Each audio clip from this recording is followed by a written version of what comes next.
I don't know if what I saw was real. I don't even know if I'm still sane. But what I do know, what I can't forget, no matter how many pills I take or how long I stare into silence, is what I saw inside that box. I was 8 when I found it. It was a Saturday afternoon in late October, and the sun was bleeding down through the clouds like dying embers. I was walking the old trail near Redbridge Middle School, the one that cuts behind the rusted fence and leads to the overgrown back lot. My parents told me not to go near the place. Redbridge had been closed for years. Some said it was asbestos. Others that it was because of the incident. They never said what the incident was, just whispers. A janitor found in the basement with his hands missing. A teacher who locked a class inside and never came out. I didn't believe it then. At 8, everything sounds like a story, until it isn't. The school sat like a carcass rotting into the weeds. Windows boarded, doors chained, graffiti bleeding down the bricks. Behind it, dumped like forgotten waste, was a small stack of broken pallets and old yellowed insulation. And sitting right on top of the pile, like it had been gently placed there for me, was the box. It was long and wooden, sanded smooth but clearly hand-carved, not shiny, not modern, just aged and careful. A circular hole on either side, like old stereoscopes. A handful of diamond-shaped panes of frosted glass embedded along the top. No hinges, no seams, no way to open it. And heavier than it looked, like it was made to hold something permanent. I remember this strange warmth blooming in my chest. The kind of feeling you get when you find a $100 bill on the ground, but no one around to claim it. It felt like treasure, like it had been waiting. I took it home, hiding it under my coat, even though it was nearly the size of my torso. I didn't want my parents to take it away. Later that night, while lying in bed, I held it to my face and peeked through one of the holes. The sunlight from earlier must have charged it somehow. Light still poured through the frosted glass in shimmering ribbons that curled and danced across the walls inside the box. And through that swirling golden haze, I saw them. People. Well, not people exactly. Abstracts. Statues frozen mid-movement, but arranged so perfectly that I could tell what they were doing. A family, mother, father, 2 kids, and a lump on the couch that looked like a cat. They were sitting together in a living room, facing a small, blocky shape that could have been a television. The scene was ordinary, comforting, the kind of moment you'd walk past without thinking twice. But there was something real about it, emotional, like I could feel what they were feeling, like I understood them. The next day, I looked again. It had changed. Now they were at a dining room table. A board game was laid out between them. The cat was curled on a cabinet near the wall. The air felt warmer somehow, happier. I watched that box every day for the next 8 years. It became my secret, my ritual. Before school, after dinner, sometimes even in the middle of the night, I'd sit with the box and look.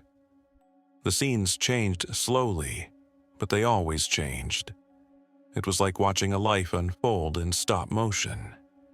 I saw birthdays, arguments, sickness, and joy. The daughter took ballet.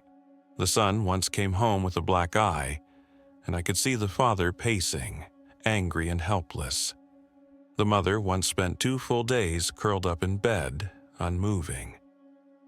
I wanted to reach through the hole and speak to them, but they weren't real. I told myself that. I told myself that a lot.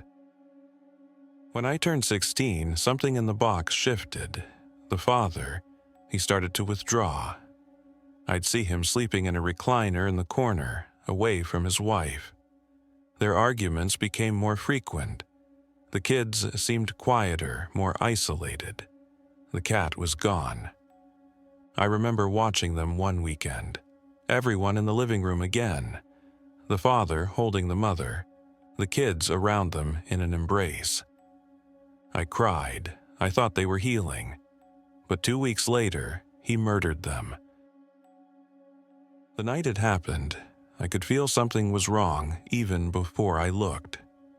The box sat on my desk like it always did, but the air felt thicker.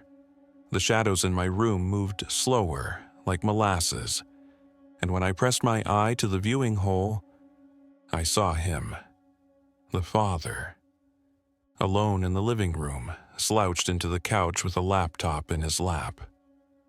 The lights were off except for the screen's glow.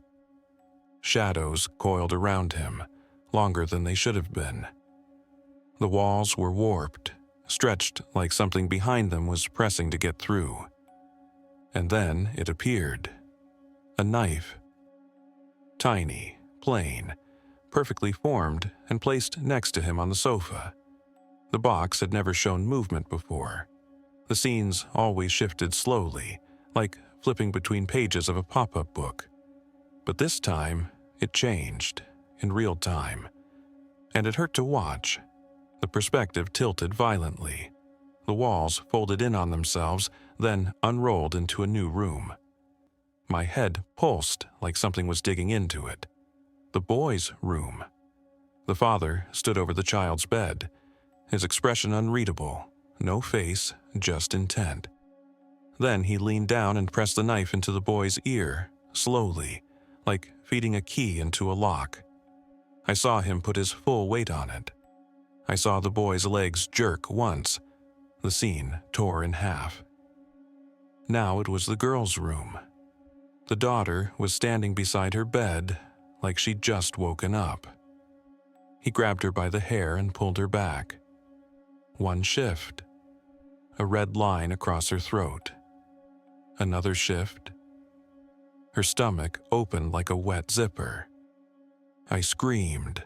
I physically screamed, but I couldn't stop looking. Then the final shift, the master bedroom. It changed more slowly than the others, agonizingly so. Over the next 12 hours, I saw the mother reduced to pieces. Not like a body, like a painting of someone smeared across the walls, floor, bed, as if the room itself was trying to wear her. After that, I locked the box in my closet. A week later, I rented a safety deposit box and sealed it inside. I told myself I was done, but it wasn't done with me. For a while, things were okay. I graduated, moved out, met someone, got married, got a job. Life was normal, or at least I convinced myself it was. But the dream started about a month ago. I'd see that family's house, not from the outside, but from the box's perspective. Fixed, staring in, watching rooms turn red and bodies break apart like melting wax. I'd wake up screaming, sweating, shaking. My wife would try to hold me, but I'd pull away. Then came the thoughts. Terrible thoughts. Things I didn't recognize as mine. I'd be cutting vegetables and suddenly imagine turning the knife inward. I'd see a neighbor's kid playing outside and feel nothing. A complete void where concern should be. I started locking myself in my office at night, afraid I'd sleepwalk. Afraid I'd wake up standing over her. Last night, as I was watching the late-night news, I just saw it. The knife. Not in a vision, not in the box, not in a dream. It's next to me on the couch. It's the exact same shape. The same dull metallic shimmer. The same worn black handle. And I know, I've never owned a knife like that. I want to throw it away. I tried. I got up and walked to the door, determined to chuck it into the woods, or into the storm drain, or anywhere that would put it out of reach. I opened the door and raised my arm. And that's when I saw the eye. Not a person. An eye. Massive. Floating in the tree line. The size of a car door. It shimmered like oil, constantly shifting in color and texture. It looked this way and that, twitching in short, bird-like movements. And then it locked onto me. I froze. My skin turned to ice. Every memory in my body screamed that I'd seen it before. And that's when I knew. It was my eye. Twisted, enlarged, drenched in some impossible wrongness, but undeniably mine. I don't know what that box really was. I don't know if it showed the future or someone else's life or something it wanted me to see. I wanted to believe I was just the boy looking in, but I'm not. I never was. I was the monster inside. I slowly turned towards the house and walked in, knife in hand.